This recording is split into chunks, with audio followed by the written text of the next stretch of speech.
Take a breath and notice how often your mind confuses emotional intensity with importance. A thought feels loud, so the brain assumes it must deserve immediate attention. A feeling feels heavy, so the nervous system assumes it must mean something urgent. But volume is not always truth, and intensity is not always accuracy. Some thoughts become loud simply because they were repeated many times. Some fears feel convincing simply because the nervous system stayed activated long enough. Some emotions feel enormous, not because the situation is catastrophic, but because the body is already overstimulated and overloaded. Yet the mind keeps responding to intensity, as if intensity automatically equals emergency.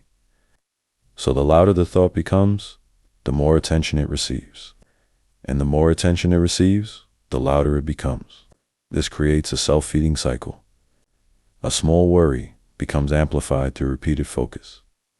A passing fear becomes emotionally sticky through repeated monitoring. A temporary discomfort becomes psychologically dominant through repeated mental engagement. And eventually the body forgets that not every intense feeling deserves full authority. This is important because anxious nervous systems often mistake internal volume for external danger. But sometimes a loud mind is simply a tired mind, a flooded mind, an overstimulated mind, not necessarily an accurate mind.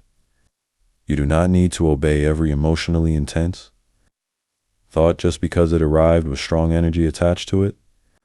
You are allowed to pause, to question, to breathe before automatically assigning meaning. Because many things that feel psychologically massive and activated states look very different once the nervous system settles. This is why calm matters.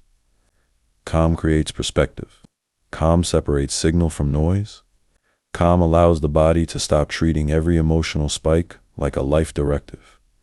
And once the nervous system learns that intensity does not automatically equal truth, the mind slowly becomes less controlled by whichever fear happens to shout the loudest in a given moment.